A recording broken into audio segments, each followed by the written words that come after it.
Very good afternoon to everyone. I think all are doing very finely well. Uh, but I welcome you to today's session on blogging and content writing. And we have a very wonderful personality with us today. He's from connecting with us today from Rajasthan, Central University of Rajasthan. I welcome you, sir, Dr. Prantapatik Patnaik.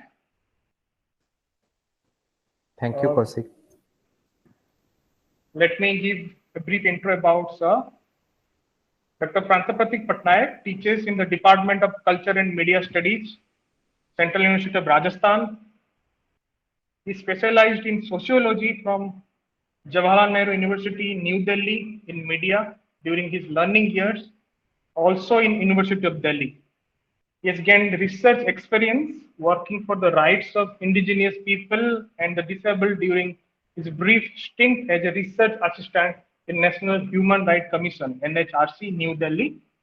His areas of interest include cultural studies, globalization, gender and sexuality, qualitative research, discourse studies, television and cinema studies. Recently, Sir has published an entry titled Gender Representation in Media in the Encyclopedias to UN Sustainable Development Goals, that is has been published in Springer 2020. Apart from publishing journals, he has major publications. His book chapters include Media Representation of Development, which has been published in 2019 by Palgrave Macmillan, Public Spaces and Private Intimacies in Parks, that is been Rootless in 2019, Pedagogical Practices in Classroom Teaching, sorry, again by Rootless in 2019. He is also vice Springer in 2015, that is called as Bodies of Pleasure, Rethinking Gender, Space and Identity. Again in Fat Guy and Masculinity, many such publications Sir has. There is no such book that Sir has not yet unpicked. Okay. And he has presented several papers in national and international conferences on topics ranging from development discourses, politics of representation of body, gender, space, and has number of research experience in all these aspects of interdisciplinary approach. I once again from SBM University and Fraternity SBM, I welcome you, sir, and we're really looking forward to your wonderful deliberation. Thank you so much for accepting our invitation and connecting with us today. And I'm sure that our participants will be very interactive as we already discussed and anticipated sessions for you. Thank you so much, sir. Now, up to you. Over to you, sir. Yeah, thank you so much, Kaushik, for that kind introduction. I hope I am audible to everyone. Yes, sir, you are. Yes, sir. Yes, sir. Okay, thank you so much. Because it's showing like my internet connection is unstable, so in between I would be like asking you. Okay, so it's good to see a good lot of people who have joined for content writing and blogging, and I am also a bit scared because I'm seeing like professors also who have joined. I don't know, like you all are like learned person, what I have to offer to you, and mostly the youngsters who would be like using the bloggers as well as the content writing. What exactly I have to offer to you in terms of understanding what is blogging, and as Kaushik has pointed out that my background is from sociology and then sociology of media, and you all must be wondering that why this person is over here. So maybe it was Kaushik's decision to include a social angle into this entire discussion of content writing and blogging. So to begin with, I would like to see like how interactive this group is, and for that I have put a few questions in something called as garden. Okay, so I'm just sharing the link, and you have to press that link and answer to that question. I'm sharing it in the chat box. I hope everybody has got it in the chat box. So if you click on that answer garden, so it will lead you to a question. So please start answering to that question.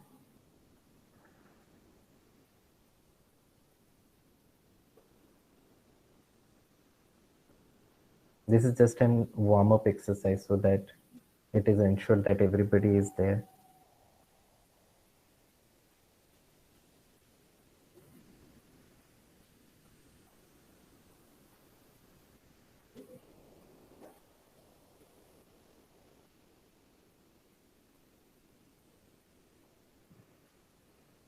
Did anybody click the link that I have shared in the chat box?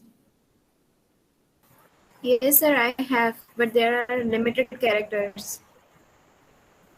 Has it opened up another window? Yeah, only within 20 characters, because in blogging and content writing, your content should be less. So less words, more powerful.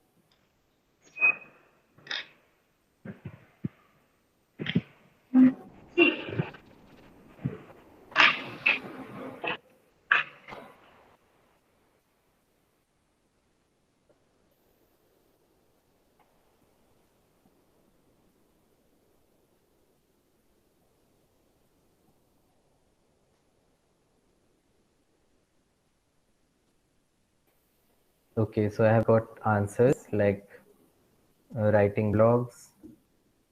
So the question was, what are your expectations from this session? And somebody has written to write blogs, knowledge and skills. Very much interested to improve my blogs. Fine.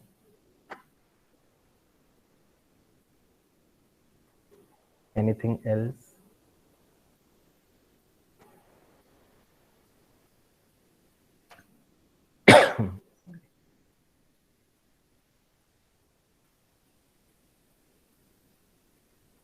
To understand DM, can somebody explain what is DM?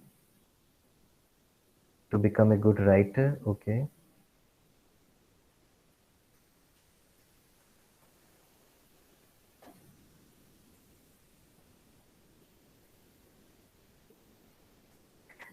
Is a DM digital marketing? Somebody has written to understand DM.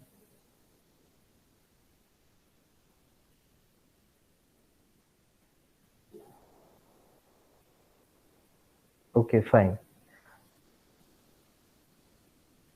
So mostly this was not only to test like whether you are awake or not, but also to test where do I fit in. Okay, so indirectly I did a test for myself as well, like whether I really fit in into this session or not, or how I have to navigate and moderate this session. So to begin with, let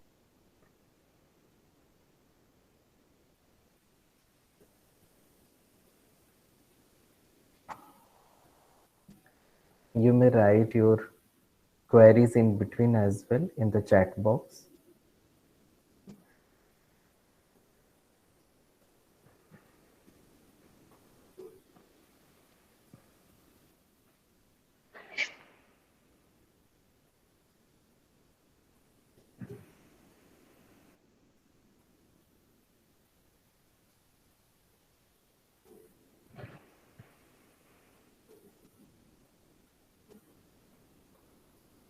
Yeah, I hope the PPT is visible now. So to begin Yes, sir, with, it's visible. when we are talking about, thank you. Yes, sir, So visible. when we are talking about, okay, fine. So when we are talking about a social media strategy, so first thing that comes to our mind is blogging. And since most of the students over here are from management, and you would be taught in terms of how to make use of social media for your digital marketing purpose. So blog is one such platform where we can make use of our techniques of marketing. Okay, so why blogs? Because blogs are basically a very easy channel of communication, and the term that is being used these days is the producer, where you produce your own content, you use it, and so you are the owner, the creator, as well as the curator of the content. Okay, so and this content is meant for a kind of a conversation that we are looking for, a conversation with our clients, a conversation with unknown people as well, so that we have more followers. So this is how we connect with the people. So conversation or communication is a very significant aspect when we are talking about blogging. And when we talk about conversation, it does not start and ends with interaction. Rather, there also needs to be an engagement. So when I say communication, it does not mean what I'm speaking or what you are listening, that is communication, but how you engage with this interaction that we are having. Okay, so your intention when you are creating a blog is not only just to see how many visitors have liked your post or how many views are there in your post, but also how many of them are really influenced and have shared your post. Okay, so that is when you are bringing about a kind of a change in the communication. So communication does not necessarily means only interaction, but also requires a kind of engagement. And this engagement is very much essential, particularly when you are developing a blog for your organization, okay, or for your products. Okay, so that is where interaction and engagement is quite essential. And blogging provides us a platform to create a branded content also. So that is what our major focus today would be, in terms of how to create a kind of a content which is more appealing, okay, and which is much more persuasive as well. And that is how we define the copywriting and the content writing. We make the distinction.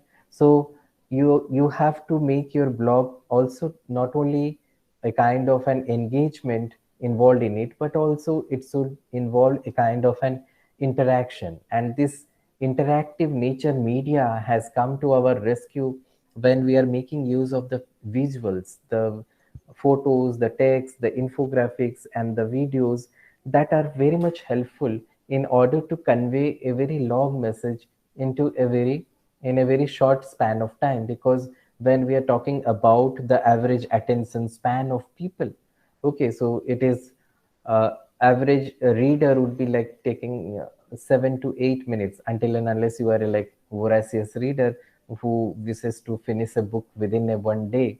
Okay, so but when you are looking through a post, we have to make sure that it should not consume the time of the audience more than 7 minutes. Okay, so it has to be like within the domain of 3 to 7 minutes. So that is how we have to design our post accordingly. So we are going to learn something about designing a post and for the blog as well as for the content writing. So what I have done is, in this lecture, I have tried to merge the ways in which the content is being written, though there are different ways of different types of content writing, which won't be possible for me to cover in this limited time duration. So I have put the both the basic rules of writing and creating a blog for which can be used, the same formula can be used for content writing as well. Okay, so when we are talking about blogging, so there are certain rules of effective blogging. So because people would be there would be different people who would be involved in making blogs. Okay, but why is it that somebody will look your blog or go for your blog? So there are certain things that we should keep in our mind whenever we are making blogging. And when we are talking about blogging, it is not just a time pass, because it is a full time employment. So this is what I tell to our students also. When they understand that this is blogging is something for fun, I said that no, you have to invest a lot of time and energy in it, and that is where you can see the benefits out of it. Okay, so the more time you spend on blogging, curating it, the better results you would get. Okay, so instead of cribbing like, okay, I have created a blog, but there are no viewers or there are no comments on it, fine. So that is something which we should not do, and rather we should always follow a strategy and always work towards creating a very effective blog. So these are some of the rules, like which you will find over internet or any of the books that relates to social media blogging. So it's just a kind of a brush up of how to uh, create an effective blog post. Okay, so and we further on we move on to the writing aspect as well. So one of the first rule of effective blogging is the 80-20 rule. So 80-20 rule is basically talking about the content that you are writing. 80% of it should be relevant to the audience. Okay. Now, how is it that we are going to know what is relevant for the audience? So in that case, we have to understand that we have to do a background research. Okay, we have to do a research of what the audience want. Okay, and in the subsequent slides we'll talk about how to do this research of the keywords, as well as an online research of what the audience needs, so that we have a clear cut idea of what the audience wants. Okay, and 20% of your information should be about your company, about your organization, okay, or about your products that you are going to sell. So that is the 80-20 rule that we have to follow when you are making an effective blogging, because people do not have that much of time to know more about your organization. They would be interested only in the time period when this organization started. Okay, how old is it, or what is the trustworthiness of this organization? But mostly they are interested in knowing, like, what is it that the organization is offering. Okay, so what you are going to offer to your audience, that is something which should acquire 80% of your blog post, and the remaining 20% should be about your organization or about the product. So I'm reminded of if you are looking something in Amazon, for example. Okay, so in Amazon, you see that the product specifications are being mentioned. Okay, now apart from this product specification, what do we basically look for when we are doing a search? We basically look for a customer feedback. We look into the ratings. Okay, so all these aspects are something which are relevant to the audience. Okay, so that should acquire 80% of your post. Fine. So that is what is the 80-20 rule. Then another principle is the FLI principle, that is the follow, listen, and interact principle. Okay, so you have to follow what is it that the audience need, you have to listen to them, and not only that, you have to interact with the audience. Okay, so you have a FAQ section, for example, in the blog. Okay, so the FAQ section is in terms telling the customers or your clients about that particular possible problems that the audience might be facing, or the possible questions that they would be having in their mind, and what are the possible feasible solutions to those questions. Okay, apart from that, there would be certain other questions which the audience might ask. Okay, so in that case, you have to like reply to the audience, reply to each and every query of the customer. So in a way to show that you are really caring about the customer. Okay, so it is not about showing, but also having a genuine interest, because you have to persuade the customer to be in your organization, to invest in your organization. So in that way, we can understand the FLI principle. Not only that, your effective blogging also requires a good storyteller. So one of the prerequisite of blogging is that you need to have a good story to tell to the audience. Okay, so when I say story, don't think that it is something which is like quite descriptive, but what I mean over here is that it should have an introduction, a body, and a conclusion. Okay, so in that way we can proceed and we can become a good storyteller. And a good storyteller also takes examples from the everyday life, so you can give real life examples whenever you are writing your blog. Okay, and always add a hyperlink to those examples. Okay, like for example, if you are creating a blog for your product on anti-aging cream, for example. Okay, so you have to write about the Ayurvedic benefits for the skin. Okay, and then you provide a link for that, and that link might be yours or might not be yours. Okay, so that link will lead to another blog or will lead to another website where it talks about the benefits of Ayurveda on the skin. Okay, so that is how we create a kind of a link, and we give due space to other websites, and we also find a space for ourselves in other blogs as well. Okay, for example, if you are seeing your blog on anti-aging creams and you find 2-3 other blogs, okay, and over there you can write a comment and give a link to your blog or to your website as well. So that is how you can navigate the traffic towards your blog as well. Okay, so it is very much essential that we should be a good storyteller. Okay, we should have a very good content, and we'll learn how to write a very good introduction, a body, and a conclusion. Now, there are certain rules for the writing process as well in terms of the word limit. Okay, so basically the question comes, how much should be the blog posts should be? Okay, so the blog post basically should be, so it is not a thumb rule, but the less words, like I said, the less word is like more powerful. So it's always better to keep your blog post between 250 to 600 words, or 750 to 1200 words, depending upon the purpose. For example, if you want to explain your experiences in the streets of Calcutta, for example, okay, so you want to share your experience, so it can be a bit of lengthy, your 1 day's experience in Kolkata streets. So it can be 1200 words, okay, or it can be within the 750 or 1200 word limit. But if you are going to share something about a particular product that you have used, for example, it will be like 250 words, or maybe 300 words. Okay, so depending upon the purpose of the content, okay, so the word limit will be there, but please make sure that the less word and the more powerful it would be. So always try to restrict yourself uh, to the word limits. Okay, and we also need to maintain the structure and flow of the paragraph. So whenever you are writing a paragraph, you should ensure that the paragraph does not have more than 3 to 4 lines or 5 to 6 lines. Okay, so we'll see an example of this as well.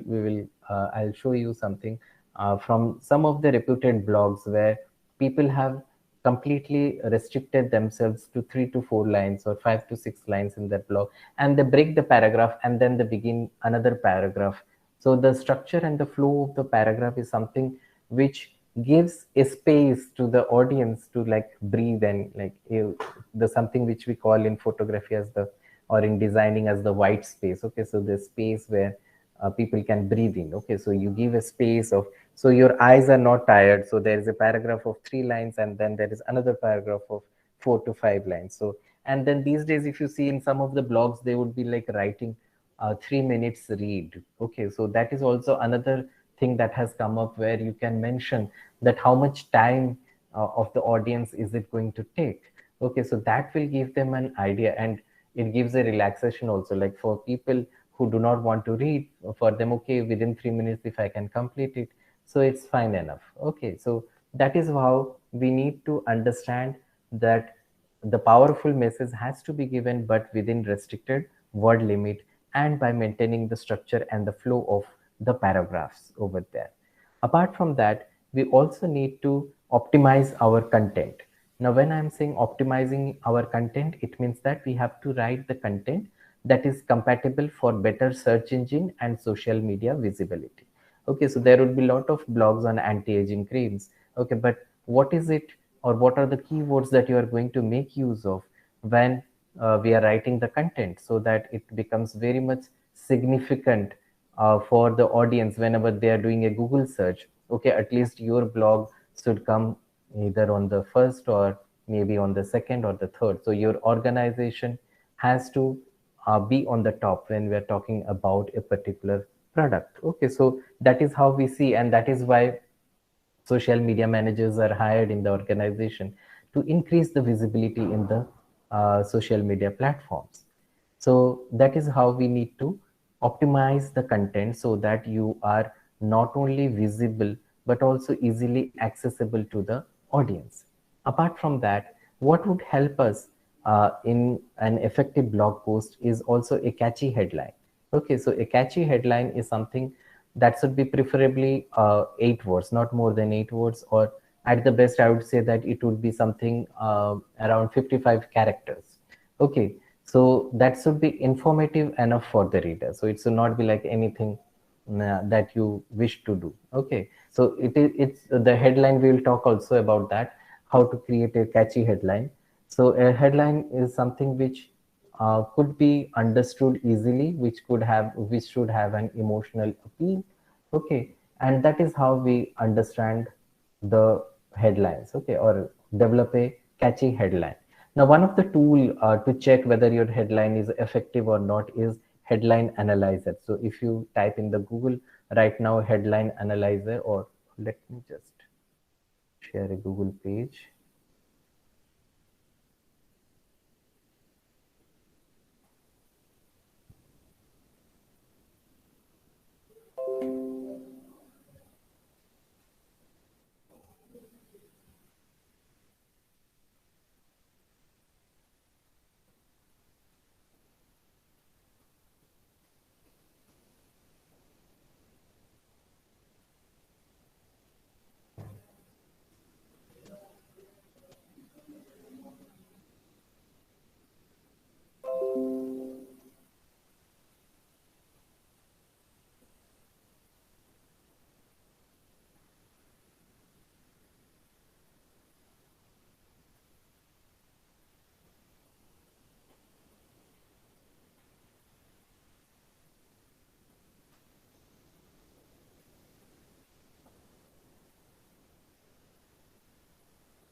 Okay, fine. So there are a lot of tools for headline analyzer, and one I have opened just now just to see, like, to analyze like what is the best headline. Like, if anybody can suggest a headline for their product, any of the participants,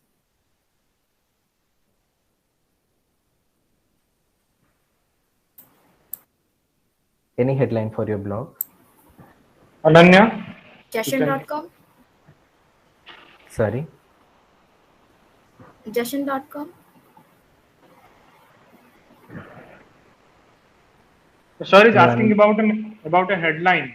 headline, preferably 55 characters. You give a headline. Like, if you are selling a product, like, what should I say? Um, if you're selling this Milton water bottle, for example. Okay, so what should be the headline?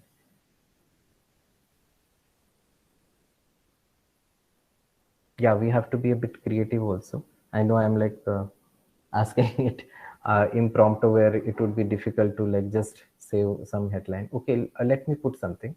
Uh, Somebody is writing miracle bottle. what is it? Just let me check. Miracle bottle. Okay. Durga Das. Yeah, fine.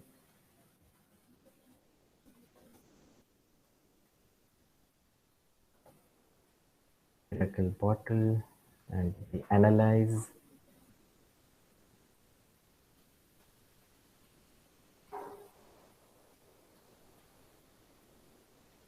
We have another suggestion for quenching your thirst. Yeah.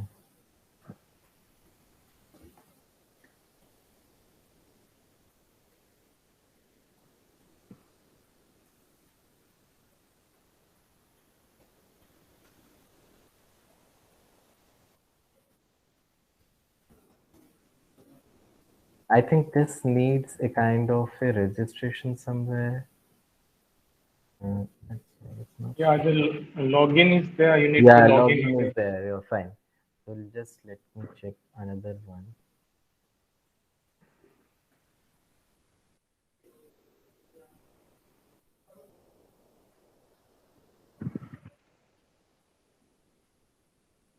Hmm.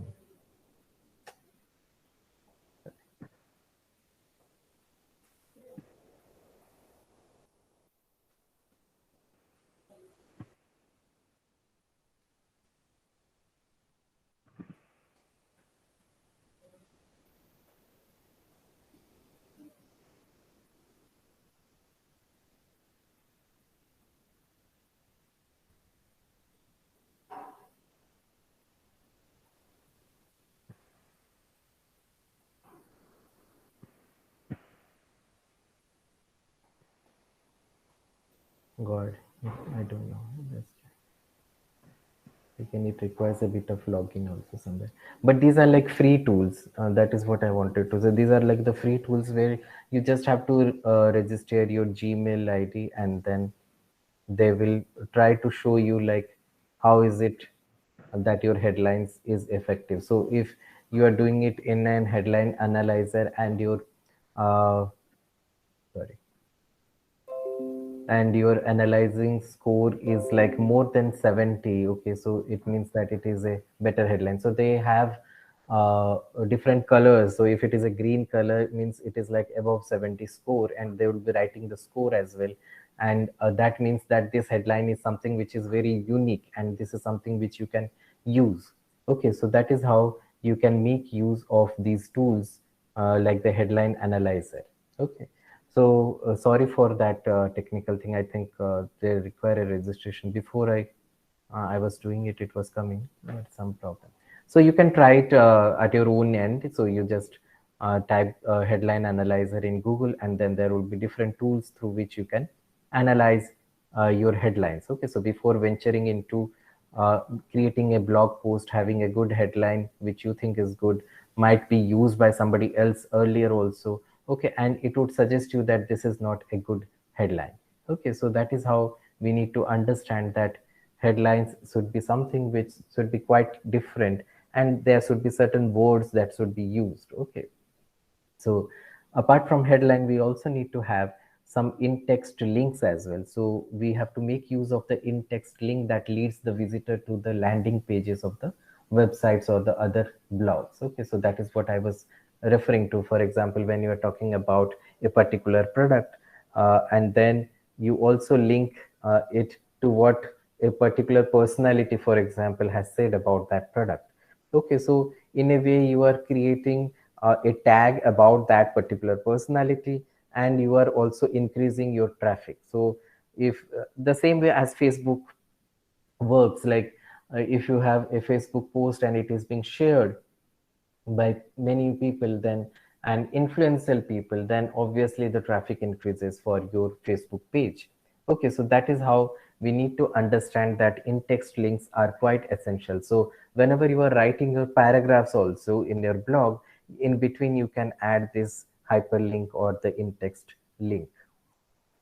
Apart from that, we also need to make use of infographics, videos, photos, and other interactive media. Okay, so that is also quite essential, because when we are talking about the content is much more appealing when it is also put in a visual form. Okay, so the visual form could be in terms of infographics. A particular information is not written in paragraph but put in a graphical representation. Okay, or there is a particular video about a particular product. Okay, or there are certain compelling or persuasive photos that you are making use of. Okay, so that is how we can make use of the visual content whenever we are doing our blogging. Okay, so before I move into developing the better headlines for the blog, I would like to share a video which talks about how they're selling the product. I just want to share that. So sorry, I'm just switching in between the PPT and different other modes.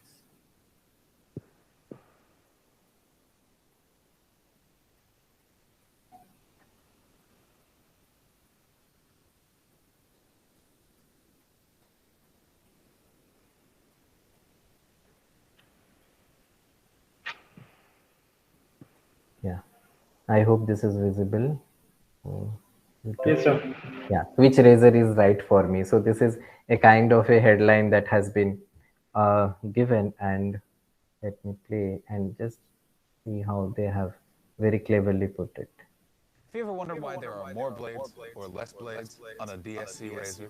How to choose the right DSC razor. Now, the DSC blade you use depends on how often you shave and what type of hair you have. 4-blade is great for all-around shaving. Because the blades are spaced further apart, hair is less likely to clog. Shave daily or want more precision. DSC recommends the 6-blade, and the 6-blade has a precision trimmer on the back for those tricky areas. Both blades are great, and they serve a specific purpose, and more importantly, can be used for many sword fights. You shaved my father. Well, you shaved my mother. Ha, ha, ha, ha. Family. Ha. This has been a how-to from the Dollar Shave. Okay, so what we found in this video, if you see the text that is coming in between, only two words. Okay, but these two words in themselves are very much compelling. Okay, so it is something which would be like quite useful for the audience to decide certain things. Okay, so we have to understand that the words are very much powerful, and the less words, it means that it is much more powerful. So, is there any questions in between? I would like if you can put it in the chat box, and then we proceed further. Participants, you can post your queries now. That is very much available to take that. Let Please, it be sir, send the completed. PPTs of today's session. Okay, Let Abhishek it be will do complete. that. But if you have any questions, sending PPTs like I don't know, you will get all this information through net. So I'm not doing anything new over here. Okay, so it's just that we are learning together. If you have any particular question, I you have a can question ask so here. that. All the Yeah, I VIPs think there and is a film question. stars. I am unable to hear Asit Yeah. Mahapatra. Yeah, I just want to tell you that while blogging is very useful, what is the when VIPs or they write the blog, are there pseudo writers for them? Kausik, can you please Yeah. uh, Are Sir, there? tell me? Like, Yeah. I'm unable to hear. I can't help it, but I've got this mic also. sir, can you begin from? I'm asking, are the important people use shadow writers for writing blog? Tomorrow Amitabh Bachchan wants to write a blog. Will he write himself or somebody will write on his behalf? Okay. Yeah, I got the question. Yeah, very pertinent question. Like, yeah, there are people like who would be like shadow writers, very rightly pointed out, and they are hired also. They are hired. Like, we don't know whether Amitabh Bachchan is really writing those Twitter posts or somebody else is writing, though he claims that he is writing it. But yeah, there are shadow writers, and they are the ones who interact with the audience. Okay, and the audience get a feeling as if they are talking to the actor themselves. Okay, so that is there, sir. Yeah. Mm-hmm. So while you're here, would you spend 1 minute to tell between Twitter and blog, and which will be useful to us while it's out of context as far as topic is concerned? So, Yeah. so between Twitter and blog, can you just give two differences? Yeah, definitely. So particularly when we are talking about Twitter and blog, okay, so blog is something which would be like lasting longer. Okay, so it would be like content, but Twitter is something, it keeps on changing. Like every day it would be like you are putting like tweets, and it has limited characters also.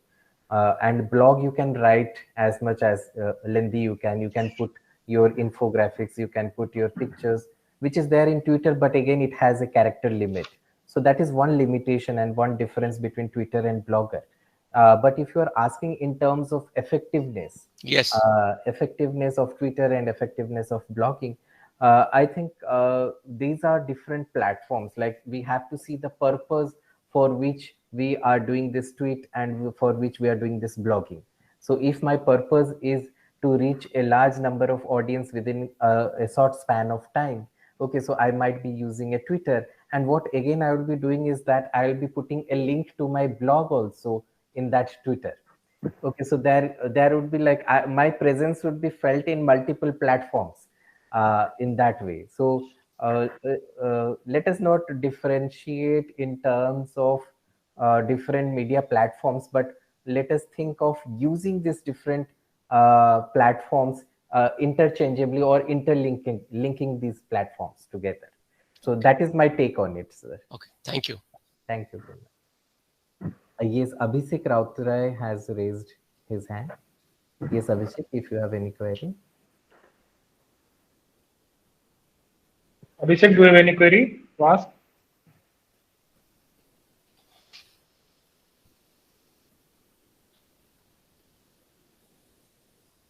fine. I think, Abhishek, you can type your question if you have any in the chat box. We can proceed further. Can you make it a slideshow, your presentation? Yeah, sure. Make it slideshow, please. Is the slide not coming? No, it's coming, but it's not in the slideshow mode. Okay. I thought it will like disappear in terms if I do it in the slideshow mode. Okay. Yes, no, it will not. Yeah. Okay. Let me do.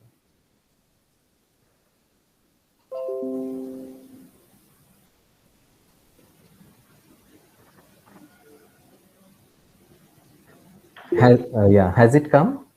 No, you can click it, it should come. If it's inconvenient, leave it at like that. I have done it, but it's like showing for me, but I don't know for Doesn't audience. matter. Don't waste your time, please. Okay. This is okay. Small visible Okay, window. okay. That's okay. That's fine. I think the fonts are small. Sir, I have a question. Sorry. Yes, Ananya. Yes, Ananya. Yeah. So I was asking in regarding of catchy headlines. So, so is it like, can we use a sentence, or it is we can use just the name? Okay. So when we are talking about creating a catchy headline, Ananya, can you please mute because there's some, or maybe Kaushik.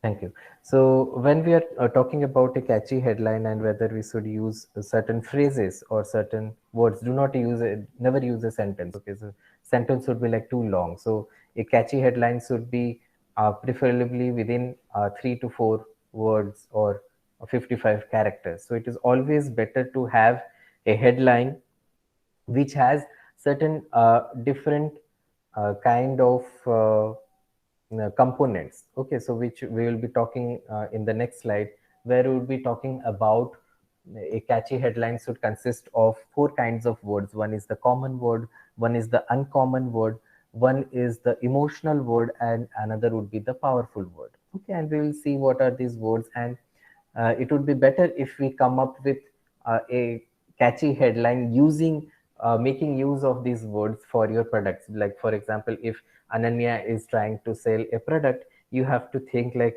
by making use of these 4 kinds of words, how can I create a catchy headline?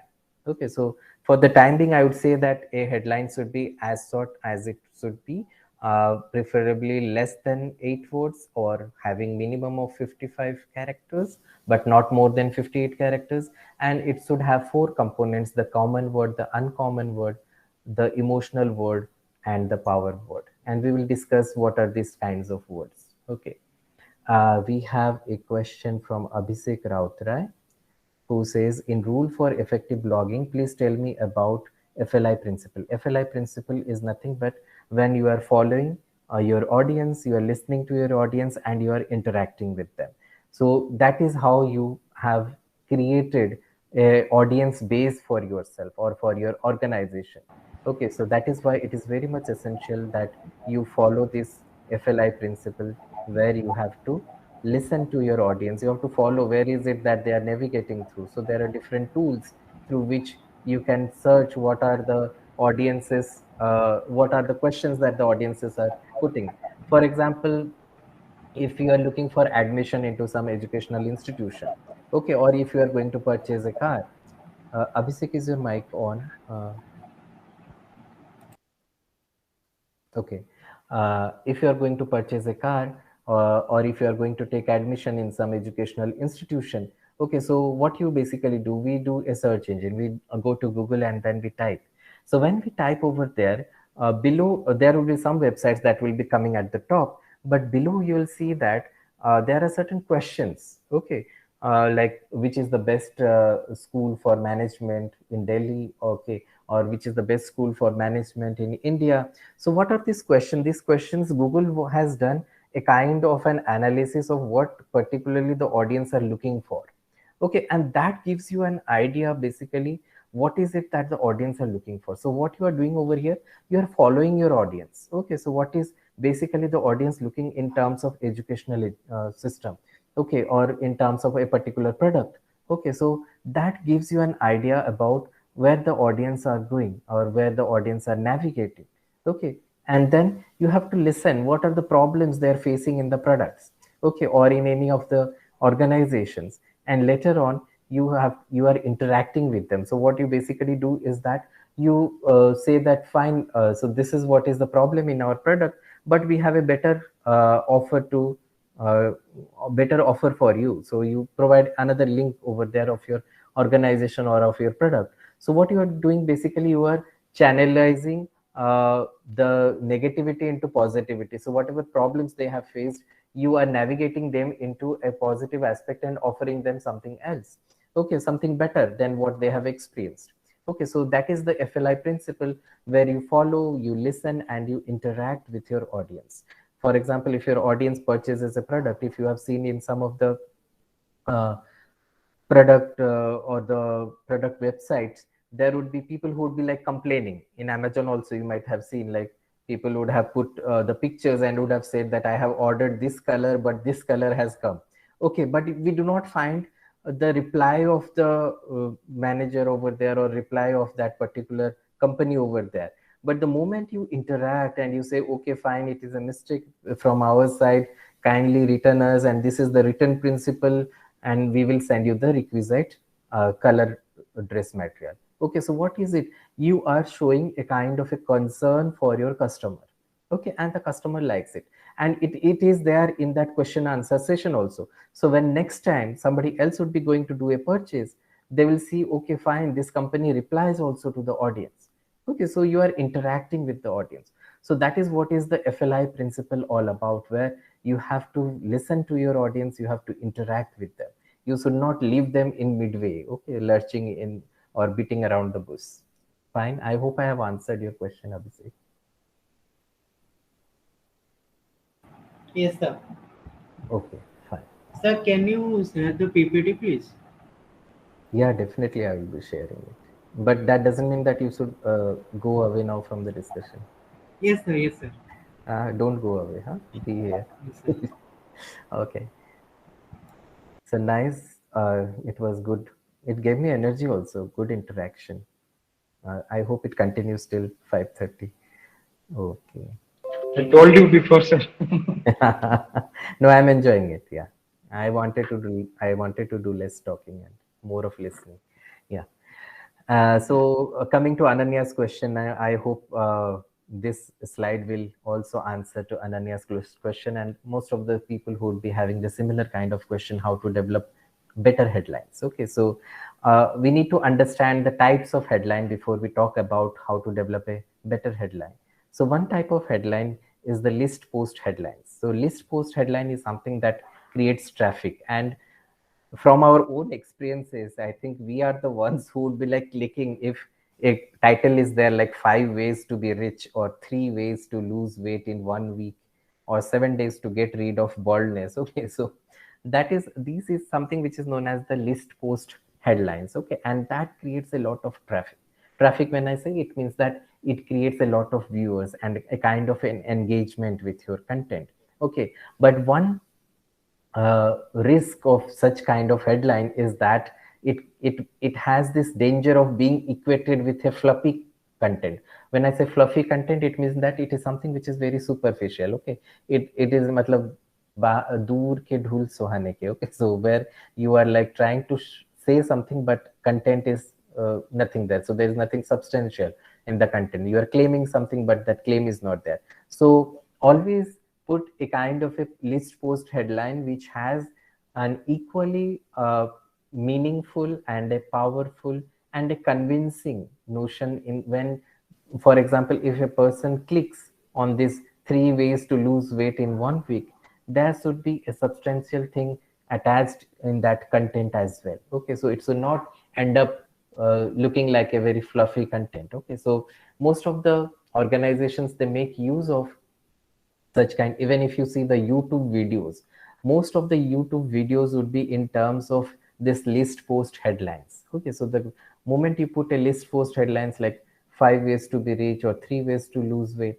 and there has been a study by the advertising agencies, and they found that it is always better to write the numbers in figure, like 5 ways to be rich. Okay, so instead of writing FIVE, So better to write 5 ways to be rich. Okay, and it is always they have found it in the study in USA. Okay, I don't know whether it is applicable in the Indian context or not.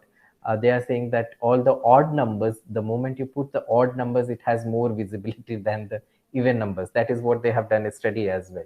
Okay, so they are saying that if you put 5, 3, 7, then it has more visibility instead of 2, 4, 6, and 8. Okay, I don't know why and how, but that is what the study, they have done a research in USA. It might not be applicable in Indian context. I think in Indian context, if you put 12 ways to be rich, it's still then people will click on it. Okay, so it doesn't have to do anything on odd or even, but this is what they have found out in their research. Okay, so it's not like questioning the credibility of their research, but trying to indicate that these are some of the rules that they have set on the basis of their research findings. And they found that the least post headlines have creates or has the capacity to create more web traffic. Web traffic means a lot of the people would be watching your blog or your website. Then next is the how to headlines. So how to headlines is the second best to create the traffic. Okay, so if you, how to hack a computer, or how to learn English, how to improve your English. Okay, so these are some, this how to headlines is also the second best to create your traffic. Okay, so Ananya, if you are going to sell your product somewhere and the product is about anti-hair fall shampoo, okay, and then so you can make a headline using the how to headline as well. Sure, Yes. sir. And then Thank you. we have something called as a question headline. So in a question headline is like what you need to do to have a clean and glowing skin, for example. Now this is very long because I'm thinking, but what are the effective ways of writing? Okay, for example, if that is there. So these are some of the question headlines. So that will also lead to the third best headline to create the traffic. So the top list, we have the list post, and then the how to headlines, and then we have the question headlines. But one thing that is there is we have to avoid the generic headlines. Okay, so the generic headlines are basically what we discussed, like the sentences and all. So that is something which should be avoided. Okay, so better to give the audience a kind of a catchy title, okay, or a catchy headline in terms of the list post headline, the how to headline, and a question headline. Okay, and headlines must have these four components: the common words, the uncommon words, the emotional words, and the power words. Okay, so and common words is something which you should it should be less in your headline. You cannot avoid them. It will come somehow or the other. If we see these common word examples, a, about, after, and, why, okay, so these are something which we make use of, or how in the question headline, for example, you'll make use of how and what. So a small chunk of this common word example will be there, no doubt. So another component of the headline or a catchy headline is putting uncommon word examples, which would be like actually, awesome. Okay, so these are some of the examples I have put. On Google search, you'll find a lot of such examples. Like I think when I opened this site, Monster something for the headline analysis, it had below a list of all these words: common words, uncommon words, emotional words, and power words. Okay, so why they say that it is very much essential to put an emotional word? Because we have to connect with the audience. So what I teach over here, when we are making a cinema or when we are making a documentary, okay, so we have to make use of titles, documentary titles, which would connect with the audience. Okay, so one of our group student, they did a documentary on the sweepers over here in the university. Okay, so which caste they belongs to. They belong to the Balmiki caste, what kind of stigma, taboos, and restriction they are facing. Okay, and they came up with a title called as The Broom's Story. Okay, so it is not the story of the sweeper. So they said that it is the broom's story. So you can search on YouTube. It has got huge likes over there. Okay, and there are a lot of comments. So there is a kind of engagement in terms of how the caste of the sweepers community is being highlighted and their problems. Okay, so it is always essential to put some kind of an emotional word, okay, so that you can connect with the audience. Apart from that, you also need to put a power word. A power word is something which is directly directly asking the audience to give a what you call as in management you call a call for action, isn't it? So you give a call for action. Okay, so this is what you say you are seeing for the first time, or a hair salon has this advertisement which says like for the first time we are giving you this much offer discount. Okay, so these are some of the power word that gives the audience a call for action. Okay, so that is how we can develop the headlines by incorporating these 4 types of words. Prachi Jha has raised her hand. Yes, Prachi. Good afternoon, sir. Yeah. So sorry for interruption in between. No, it's okay, fine. So, since you mentioned that about the broom story, some topics which are highly controversial or like kind of socio-political issues wherein we often hesitate to talk freely. And even if we make a blog on the very same, so is there any chances that a blogging website might be suspended, unlike any other like features such as in Instagram or Twitter when we post? Like I have been many a time my account has been suspended for the same on Instagram. So that is why. And even on features like Clubhouse where we go into debates. So my friends' accounts. So that is why like I'm asking. Yeah. So first of all, same pinch Prachi. So my account has also been suspended many a times. Okay. So but that should not stop us from discussing about all these issues which are real and quite pertinent to the society. Okay. So I think the first case came when 2 girls were arrested because of a Facebook post in Maharashtra. I remember very clearly, and how we were like told like since you are government servant you are not supposed to write anything against the government. So it is actually not writing anything against the government, but against a kind of an injustice that is being delivered. And if we have a bit of conscience, then we should write. I hope Kaushik won't mind. This is being recorded, so I won't be. I hope this meeting is not blocked because No, it's okay.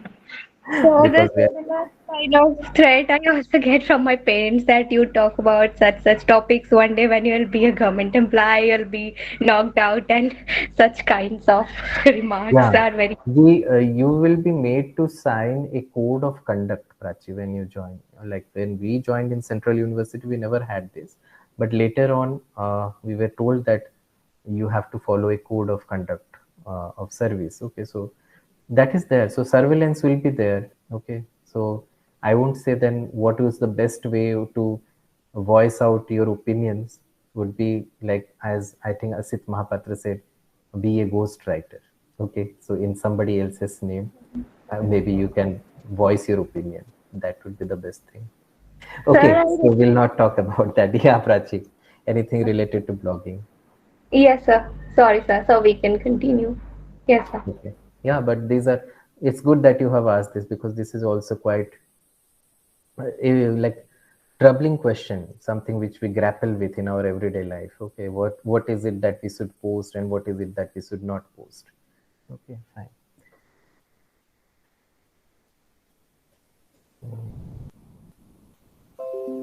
Yes. Okay, now the kind of words that we are making use of in our headlines, that is what we have covered. And then this is the most significant thing that we have to understand, that how to increase our blog traffic. Okay, so when we are talking about writing a blog, so most important thing is everybody wants to be visible. Okay, so particularly if you are working for your organization or if you have your own startup. Okay, so or if you are writing articles like Prachi is writing certain things.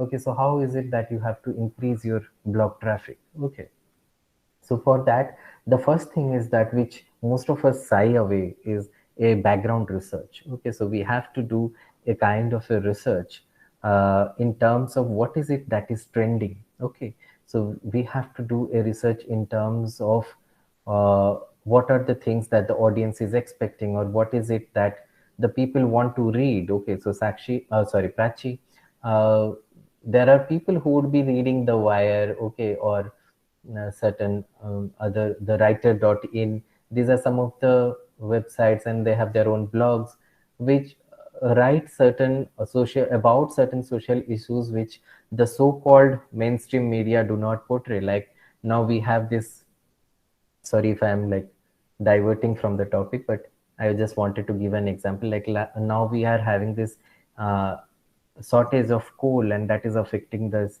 electricity in our country, but somehow it has not got that much of attention in the mainstream media. Most of us did not know. It is only when we got a notice from our university that we have to make less use of electricity and all those things, then only we came to know about this crisis. So the media is not talking about it, the mainstream media is not talking about it, and that is where we should pitch in. So if you are writing something about the social issues, Prachi, do write about it. Okay, so let the people know about it.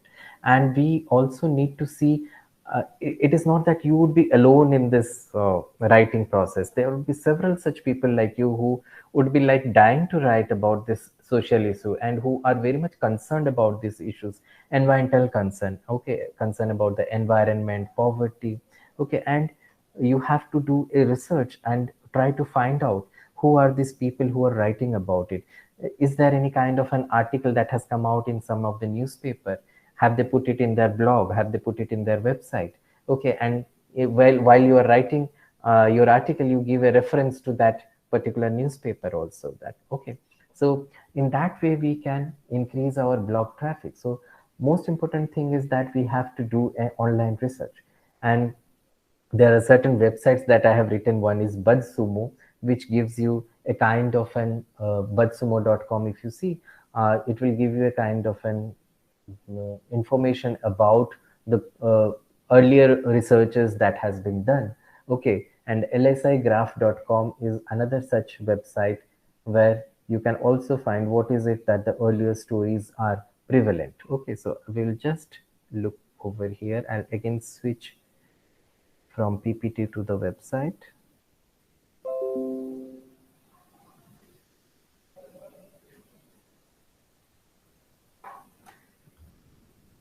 Meanwhile, you can drink water because your cameras are not on, so everybody can be relaxing, can relax. So let me just see LSI graph.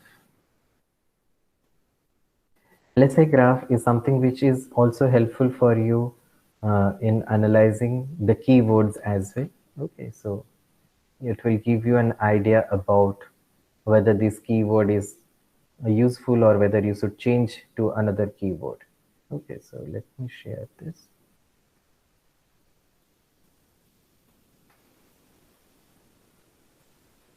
You can also open it in your laptop or desktop or your mobile if you're seeing it.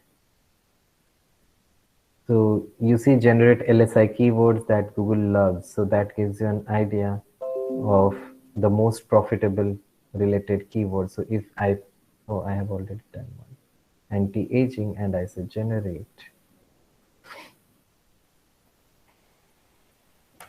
So they have an entire database and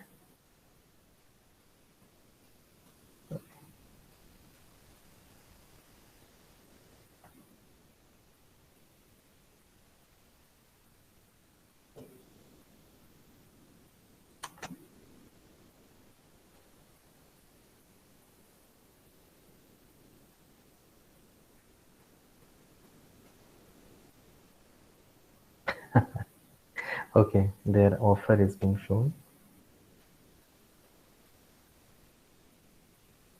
Okay, since this is the second time, okay, fine. So this is how they would be like showing you, like this is the percentage of the keywords that are being used, okay, and the location, as well as they will also tell you about the Google ranking of these keywords. Those are the top performing content also. So that is how in LSI graph and BuzzSumo you can do a kind of an analysis of your keywords and also the research. Fine. So if you are using it for the first time, you will see how beautifully it comes up with different kinds of keywords that has been used. Okay. So apart from online research in these websites, we can also talk to the subject experts, and you can observe the consumer patterns also. So you can talk to the subject expert for in terms of what is it that the production companies are looking for, okay, and how is it that the consumers are interested in certain kind of products, how is it that the audience, what are the keywords that the audience are making use of. Okay, so there is a keyword research also that you are going to make use of. So in your blog or in your website, you have to put certain keywords, okay, and or in your headlines also. So in your headlines also you are going to put certain keywords so that your content is easily searchable by the audience. Okay, so when there is a thorough keyword research, you make use of the keyword research tools like Ahrefs. Ahrefs is something which is a paid one. Okay, so and Moz.com is a free trial version, and Semrush.com is also another free site where you can do a kind of a keyword research. Okay, so if you put a particular keyword and you see the availability of this keyword or the likability of this keyword, okay, and the searchability of this keyword, if I may use this word searchability, I don't know whether it's correct English or not. Kaushik can correct me if I'm wrong. Okay, so that is what Semrush.com will offer you in terms of a keyword research. Now, there are certain types of keywords also that we need to understand. One is the head terms. Head terms is particularly the broad single word keywords. For example, you write saloon or barbecue, okay, in your heading, okay, or in your keyword. For example, when we are making our YouTube video for our department, we put certain tags over there, okay, so or certain keywords, or when you are writing a paper for a conference, okay, you put certain keywords for publication. So what are basically these keywords? These keywords makes your content much more searchable. Okay, so that is how the head terms are quite useful. Now, apart from head terms, there is something called as the body keywords. Okay, so the body keywords are basically the 2-3 word phrases. For example, saloon near me, or you can say for barbecue, best chili chicken recipe. Okay, so these are some of the body keywords. That is the second best kind of a keyword. So it is not the first preferred keyword. The first preferred keyword is always the head term. And then we have the body keywords. And then we have the long tail keywords, which is like 4 or more word phrases. So, but these long tail keywords should be avoided in the headlines, okay, because that will lower your search volume. Fine. So that is how we need to understand the usage of keyword when we are making our headline or our content also. Okay, then we have to understand the search intent, and we have to compose our blog accordingly. Okay, so when you are looking in the Google, what is the audience finding, and I say that you have these questions that the audience have put, or in Quora, Quora.com, Quora, you'll find the questions that the audience have put. Okay, so you have to see that what exactly is it that the audience wants, and Google has done an analysis for us. These days it is quite helpful for us, where Google has created 4 different categories, and he says that Google says that I want to know, I want to do, I want to buy, and I want to go. These are the 4 categories of how we can club the audience's needs or the queries. Okay, so the audience wants to know, for example, how to drive a car. If you give or if you make a video how to drive a car, okay, and if the audience clicks on it, okay, so what is it that gives us the information? It gives us the information that the audience wants to know about it, okay, wants to know how to drive a car. Okay, but if I give the headline as best affordable cars in 2021, so I know that the audience is intending to purchase a car.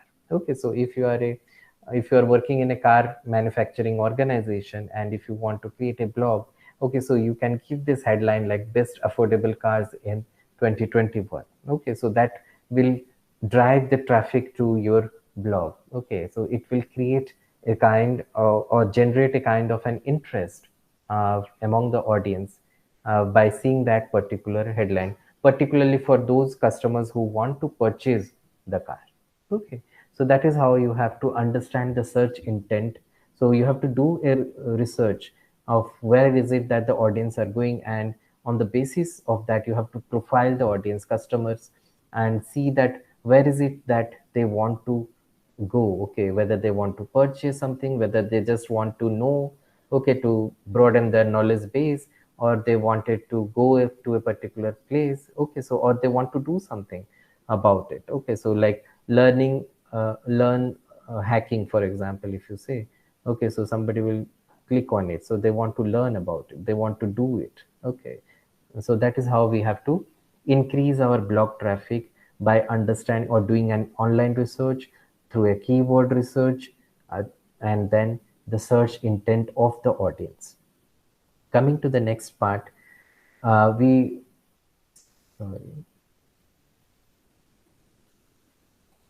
I think it is repeated. Yeah. So coming to the next part, how then to make the blog? Okay, so making a blog is where you have to write an outline, a creative content brief, okay, and you have to plan for it.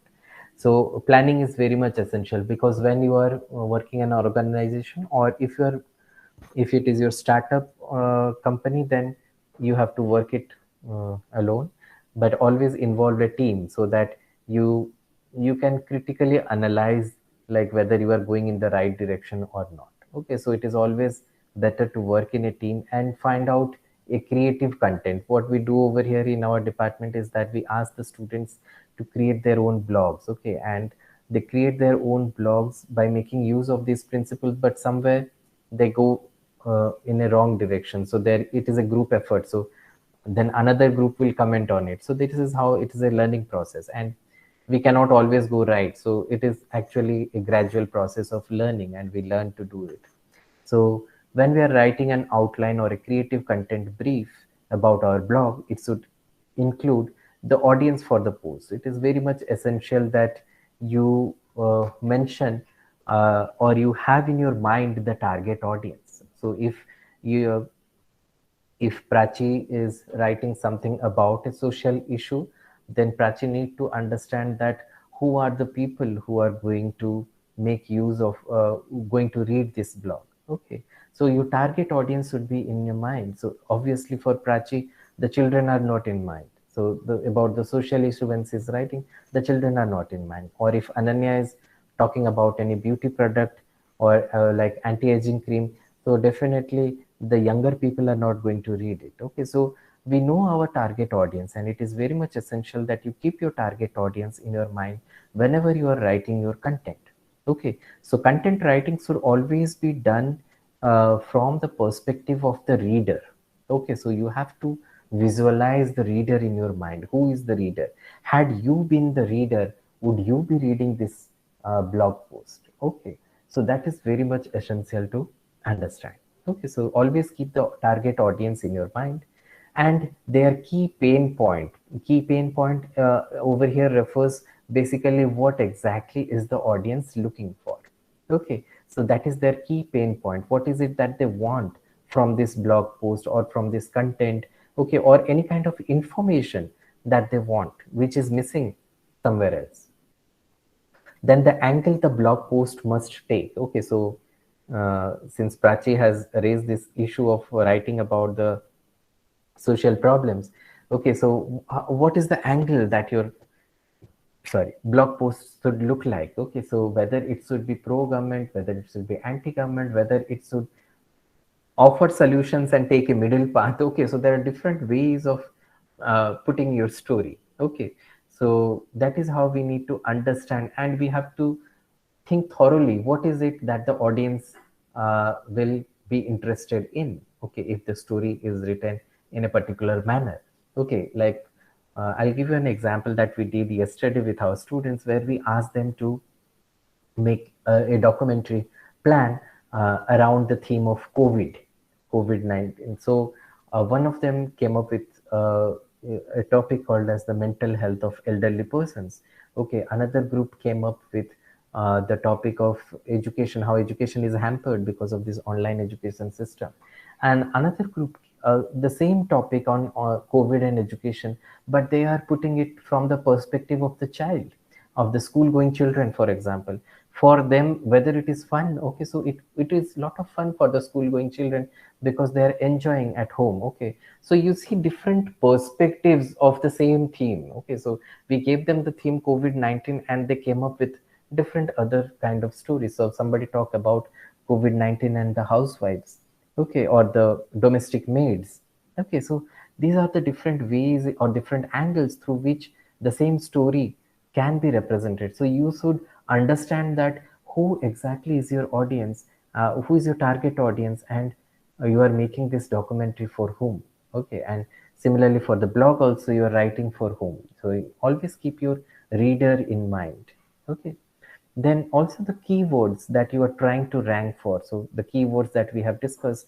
Okay, so make use of the keywords. Do a kind of a search in the tool that I have mentioned. Okay, what are the keywords that are used? Okay, and what similar or any kind of a synonym that you can use in your headline or in your content. Okay, so that is what is very much essential. Apart from that, your blog should also have a main point and a subhead also.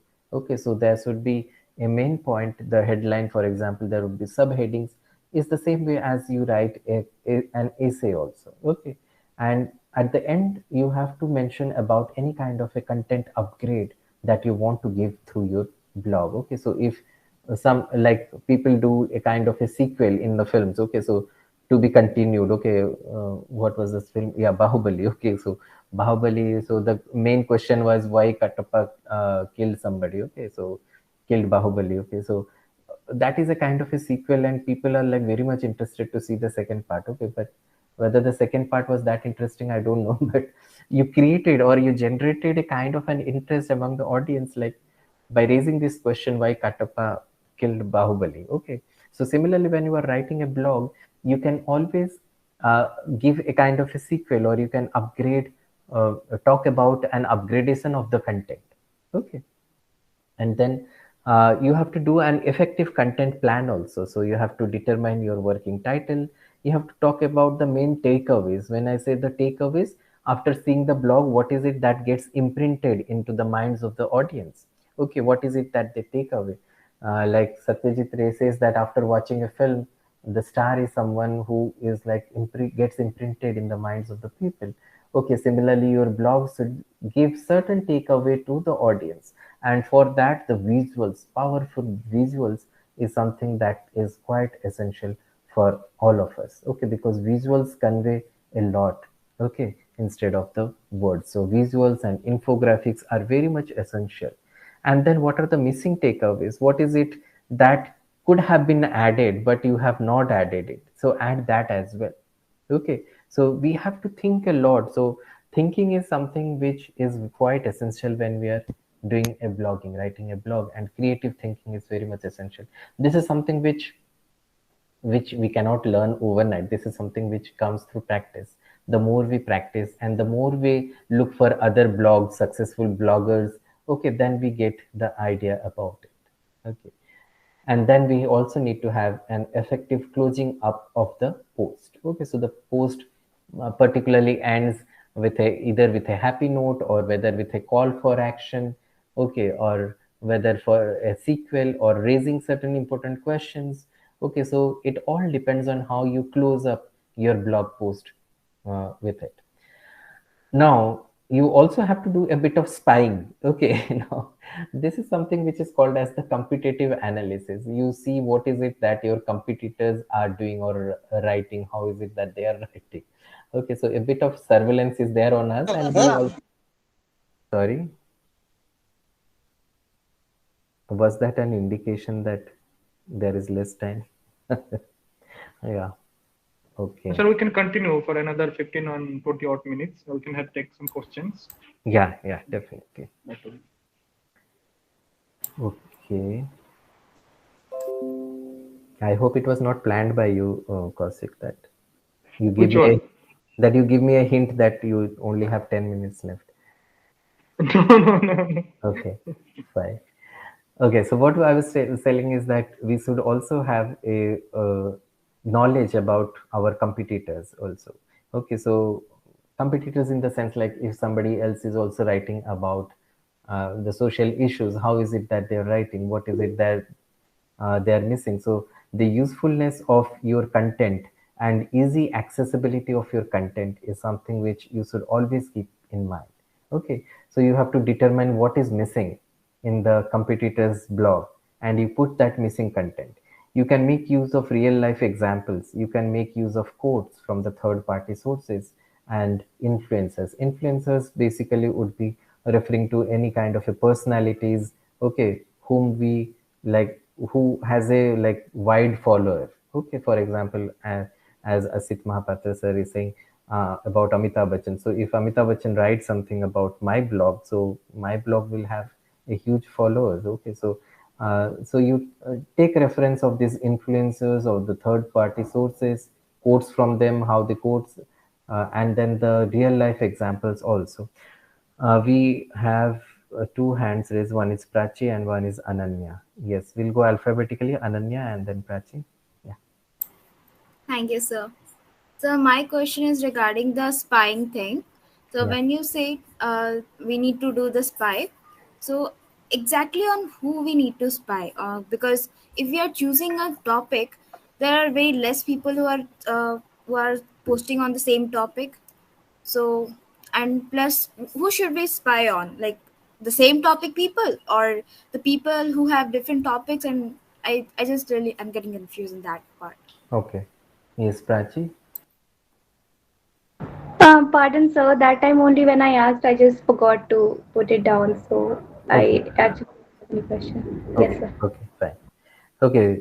So yeah, excuse me. I use this word spying, and it has negative connotations also. So what exactly I meant, Ananya, is we have to keep an eye, if I may put it in that way. We have to keep an eye about the other blogs or other websites that are writing about those issues. Okay, so as you said, like you would be writing about a particular social issue or about a particular product, and we do a search. Okay, and then we find similar things are written about. Okay, so may not be directly but indirectly also. Okay, so that is why I mentioned about this lsigraph.com. So the moment if you're writing about something and then you type it, type the keywords in this lsigraph.com, you will get the link to other such articles or other such posts which are related to the same topic. Okay, so that will give you an idea that what is it that is being written about that particular issue. Okay, so that will give you an idea of what is missing in the others content and what is it that you are going to add in your blog, or if their perspective is one sided, how you are going to give the other side of the story, or how you are going to give a balanced perspective. Okay, so it all depends upon your idea, but your idea is also like when I'm talking about myself, I'm looking at the other perspective also. So the self and the other. So when you are creating your self content, we also need to look at the others as well. Okay, not for a reference point, but to understand that where is it that my post might be lacking. Okay, for example, when our students do this documentary, they one group said that we will do something. We have a like marble industry in Kishangarh, so they said that we want to talk about the migrant laborers working in this Kishangarh marble industry and how it is providing job. Okay, so that is one group said, but the other group said that we would try to show another aspect of these migrants where we would be talking about the health problems of these migrant workers. So you see the same topic, but there are two different angles to it. So when you are creating your post, okay, so just have a look at what is it that others are saying. So I'm not saying that you are completely dependent on others or you do a kind of surveillance or you are not bothered, but when you are working in an organization, you want that your visibility should be there, so you are something who should stand apart or stand different in the crowd, and that is where you have to see your competitors blog. if I may put it, competitors. Okay, so it's a healthy competition. Okay, so there's nothing wrong in it. Yes, Ananya, did I answer your query or? Yes, sir. Yes, sir. Thank you, sir. Okay, fine.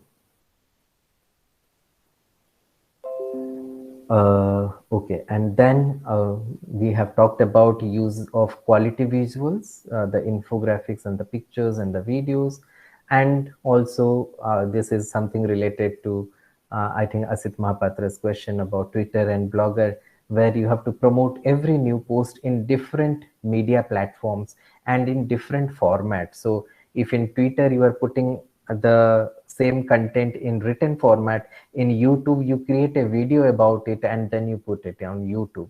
Okay, in Blogger you write a story about it, or a picture story or a photo story, and you put it in your blog. So the same piece of content can go in different formats and in different media platforms. Okay, so that is how we can increase our blog traffic, and each media platform having a link to the other media platform. Okay, so it is no longer a question of which media platform is effective, rather it is navigating the way and knowing like which media platform to use and for what purpose. So that is how we need to promote every new post in different kinds of platform.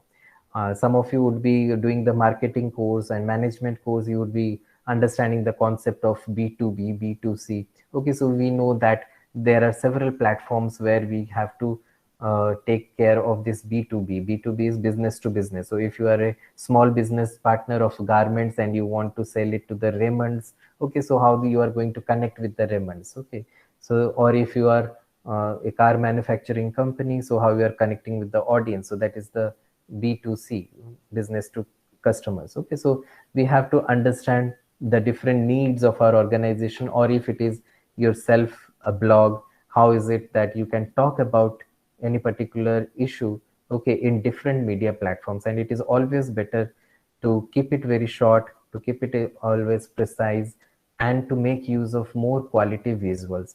And I will be sharing you some of the websites from where so if you're good in photography, very good enough, and I'll be sharing with you some of the websites from where there won't be any copyright issue. You can download the free photos from these websites. Okay, and then okay, I don't know whether it is visible or not, but something which talks about optimizing your post in the search engine. So there are two kinds of optimization. One is the on-page optimization and another is the off-page optimization.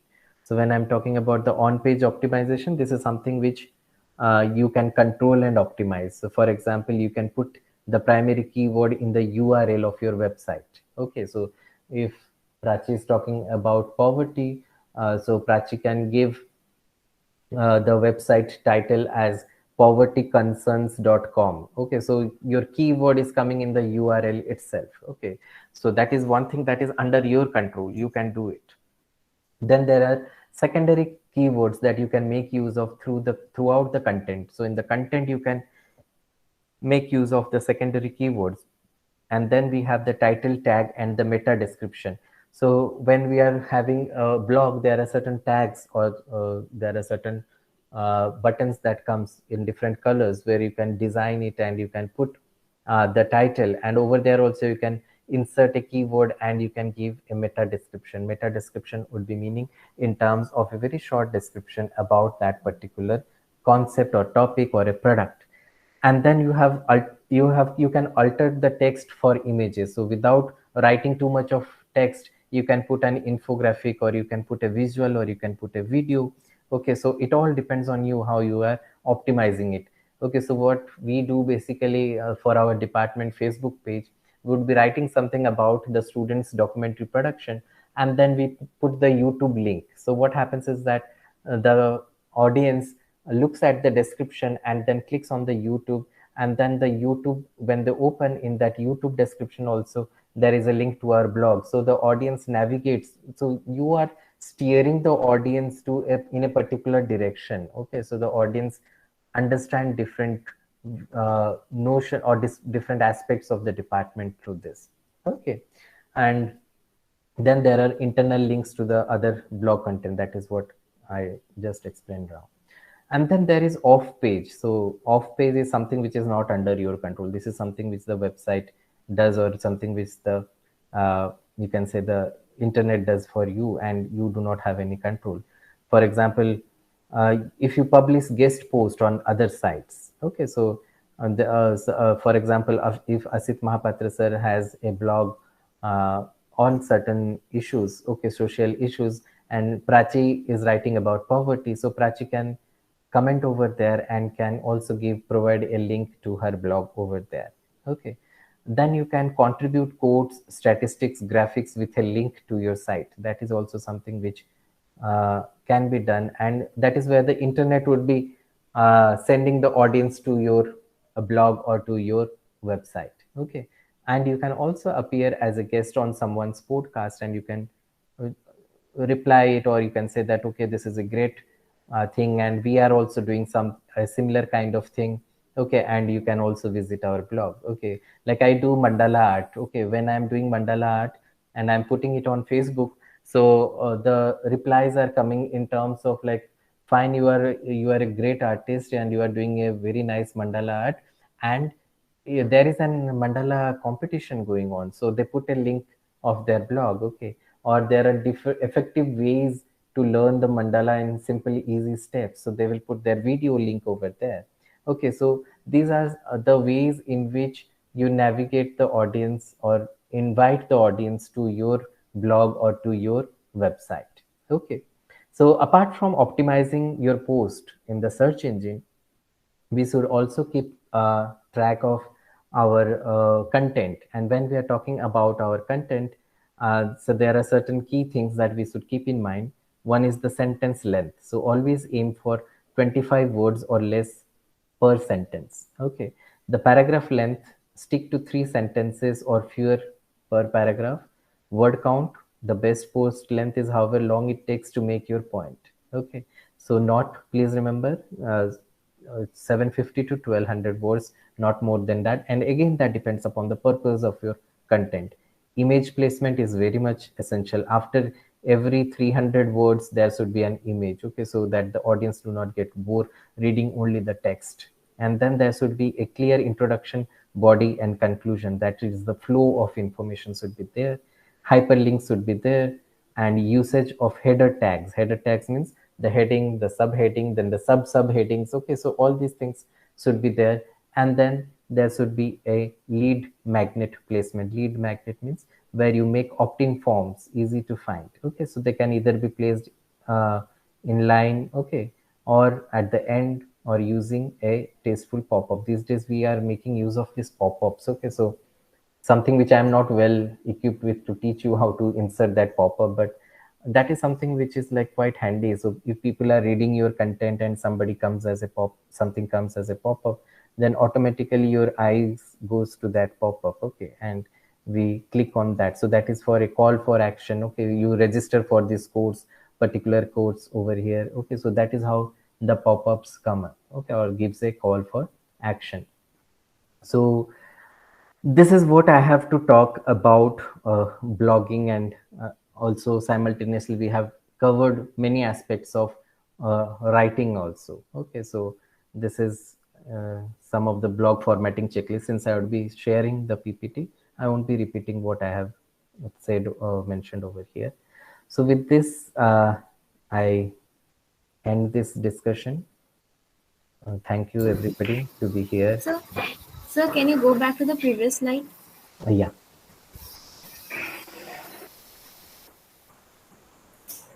Thank you, sir.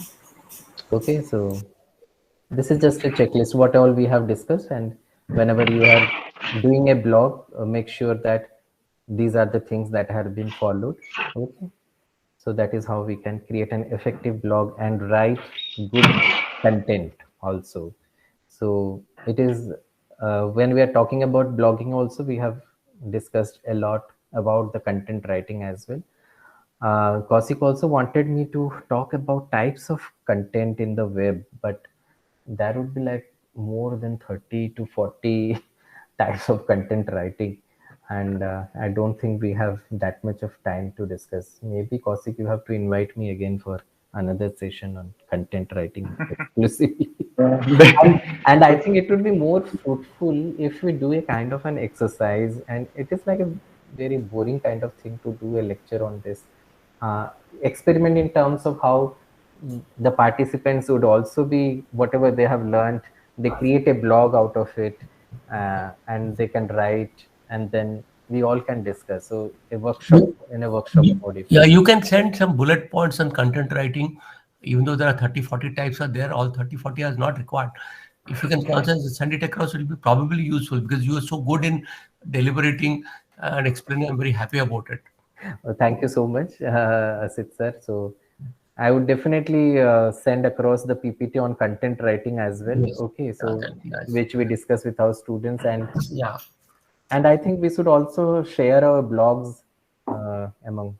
Yeah, Durga Das TV is asking what are the free photo websites. Yeah, this is very significant. Let me just type it in there.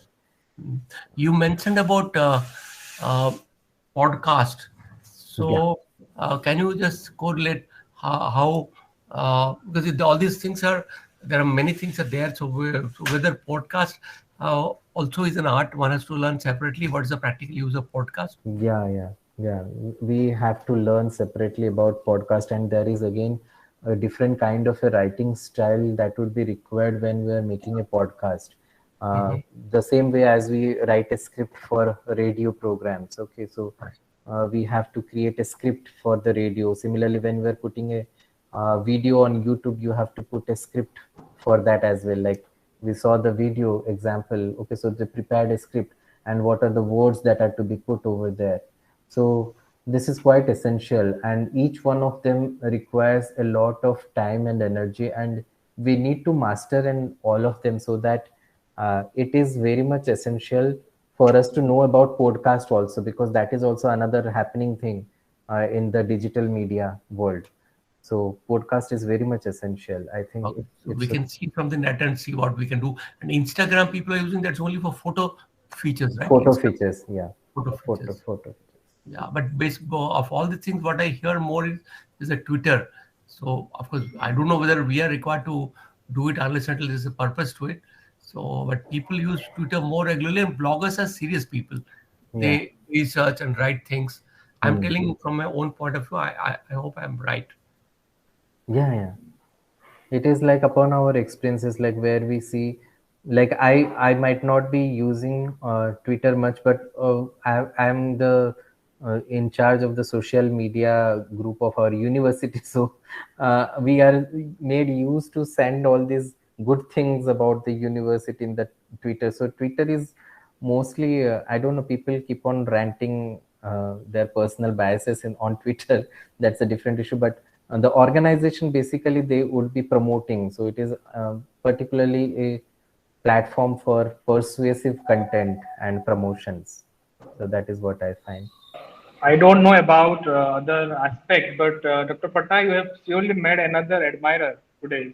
Jitendra Pal is complimenting you. He's so fond of us, and he's commenting on that great session. Sweetness in the deliberation is like honey. Oh, thank you so much. Thank you so much. Let me just type the websites where we can find the photos. And if you have any questions, meantime, you can ask any questions. I request the participants, they can unmute themselves and they can ask the question directly to our resource person. Where is the question, please? The feedback form? Sir, it's already sent to your email ID, also in the chat box. I'll send across to you WhatsApp, sir. Okay, that's fine. Not an issue. Don't take any trouble. I will see. Okay.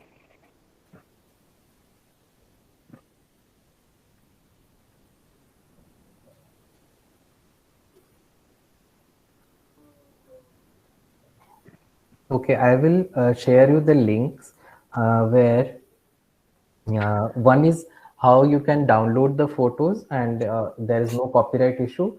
And also I'll share you the links where you can do your own videos also. So video post also, because it is not essential that you have all the softwares of editing and all. So there are certain websites which allows you to create your own video and edit your own video. So I'll just share the links over here. Thank you.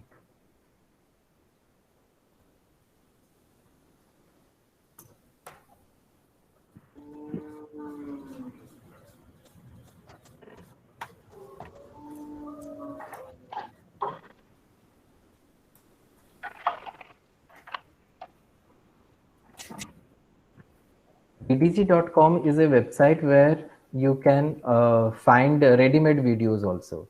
So something that suits your purpose, you can download those videos and there won't be any copyright issue if you give the credit to this site.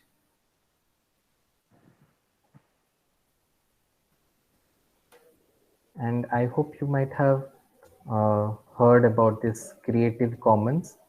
So Creative Commons have a huge database of photos as well as videos which you can make use of free of cost. But if you are a good photographer, then that's well enough. For the information, everyone, sir is a very good photographer, and that's. And I don't know that. Yes, in my PhD time, I have been witnessed that, and also I have taken some good photos of sir also. Okay. Oh, one thing which I liked is he also does mandala painting, which is a very rare thing. Yeah, it requires a lot of patience. I actually admire people who really do it. So much of intricate work is there in mandala painting, you know. I don't know from where you picked up this thing. This calls for a lot of creative application. Yeah, it happened to me. Like my drawing teacher was never happy with me in the school, but it happened to me when I reached 40. So in the age of 40, I discovered this painter in me, and it gives me a lot of relief. And you do Tankha painting also? No. I'm just doing into mandala. Mandala itself is quite useful. In fact, people keep it for good luck in their house. Mandala paintings. Okay, but I am making and I am distributing it. I'm not keeping it. That's so nice. Let others people have good luck. Yeah. Another query, Prasad Piri. So where can I read your blog?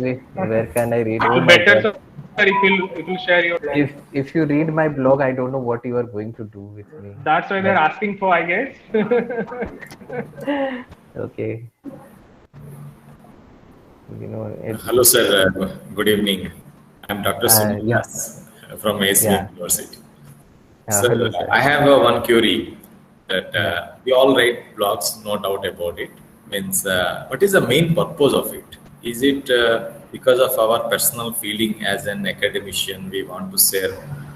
There are commercial agents like for affiliate marketing, they write blogs for sharing the information. So what kind of blogs that we have to write? As if is it social, or we have gone to some place, we want to share our views or experiences. What is the main purpose? Okay, fine. So yeah, I think I didn't touch upon that. Maybe because of this paucity of time. But what I was also intending to do is in terms of creating, like as Kaushik has mentioned, that we also need to learn a bit about creating a blog. So the moment you open this blogger.com or wordpress.com, you will find that they will give you an option like what is this blog for, and they will be giving some of the areas of interest like photography or travel or education, or it is about a business. Okay, so we have to make it clear like this is a blog for a business organization or business purpose, or this is a blog for travel, people who are interested into travel, or this is a blog about photography. Okay, so the purpose is very much crucial. Okay, so it's a very right question that we should never write without a purpose. That is what is said. So writing is very much essential, and keeping the audience and keeping the purpose of writing is quite essential as well. Yeah. And in my opinion, I think from my point of view that the blog writing is more about a passion, because with experience I like some things For example, I'm a good traveler. No doubt I'm an academician, but I was a traveler, and now also I like traveling. So when I travel new places, so I get some new things, the ideas which were not touched or written by many of the writers. So I can make a database of writing blogs, which are also appreciated by the common people and academicians and the readers. So is it? Yes, sir. Please continue. Yes, sir. So Ashit, sir. in future, these small blogs can be developed into a book or some kind of things like that. So is there any copyright fact, because we have already published in like a blog? Can we use those things with the plagiarism and other things and turn into a book in future? Okay. Yeah.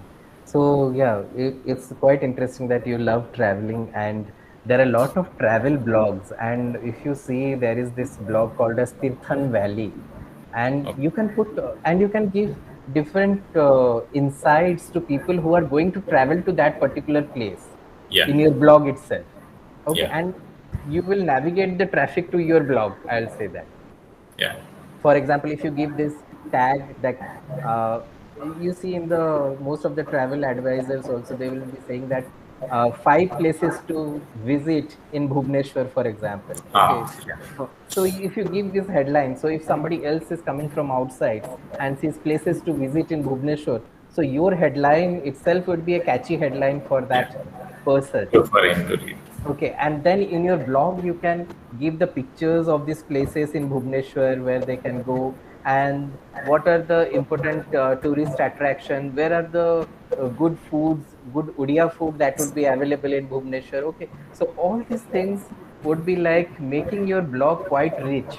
And coming to the second part of your question, if you are thinking of creating a book out of it, so book would be a different issue, and it won't be like requiring any kind of a permission because it is already in your blog. It is your blog, so it is your copyright, and you can create a travelogue out of it. And because there are a lot of travelogues which are like sold in the airport and in the railway stations, and there are a lot of people from abroad who come and they want to know about Bhubaneswar. Okay, they want to know about Puri. Okay, so you can put all these insights, the art and crafts in Puri, the Patachitra thing. Okay, so everything can be included in the travel, and it would be interesting. I think you should do it. And one last thing, because I have done my PhD in the background of these handicrafts and Odisha tourism, so I'm much inclined towards it. And hopefully, I'm also working right now for a book on the famous handicrafts of Odisha to explore. But still, it is going on. One last thing I would like to ask: what is the difference? Is there any much difference between these paid and free bloggers? Like, for example, Google is giving free of cost blogger, and some other sources also I had posted they are free. But because we are not writing to get some remuneration, right? We are writing because you are academician, we want to share the information of the places where we visit. In that ratio, what would you suggest? What I get more if I will go for a paid blogger or paid this kind of thing? Yeah, that's very good question, because what we have basically talked today is about the free blogging. Okay, so how you can create your blog and how you can create a traffic for your blog. But unfortunately, what has happened is now the paid bloggers, or when you are paying, the traffic increases, your web traffic increases. So when you do a Google search on the places to visit in Bhubaneswar, since you are doing it in a free blog spot, so it will come in the 3rd page or in the 4th page. But the organization, the tourism organization, did it get disconnected? Yeah, now I am getting. Okay. Yeah, since you are doing it in a free blog, your search result, your page will come in the 4th page or in the 5th page in Google. But if you do it in a paid site, okay, there is a likely that it will come in the 1st or in the 2nd page. So that is the difference. And most of the organization, they would be opting for this paid traffic because they have to do their business. So for them, paid traffic is very much essential. They will not afford for a free traffic because their business will be at loss, and their main motive is to reach to the audience, and increase their visibility. So that is why they have to be there. And that is why for us, we have to struggle a lot because we are opting for the free blog sites. Yeah, that is. Yes. So though Is we it have so a expensive? Is the paid one very expensive? It depends. Now they have done this, like if you see wordpress.com, they have made monthly is like 79 rupees. So if you can afford it, you can do it. Like I ask my students, at least for a month, you do it and see the experience and see the difference. If it has been free and if it is like paid, what is the difference? Okay. So 79 rupees or 80 rupees per month, at least they can give it. But again, it requires a credit card, and also that again is a lot it will of be money. deducted automatically. This kind of things are there. Sometimes it gets deducted automatically also. So we have to be very careful when we are doing this. And next, they will approach. That is not the limit. They will approach for templates. They will come with some kind of packages. Packages, yeah. Yeah. So it's a kind of a trap, no doubt. Trap. It's a kind of a trap. Unless until it is commercial. If you are working for an organization, then we won't mind paying for it. Yeah. But if it is a startup, then it's a bit difficult. Great. On that note, so you are mentioning about some Ethan Valley or something. Can you type that chat box? Yeah.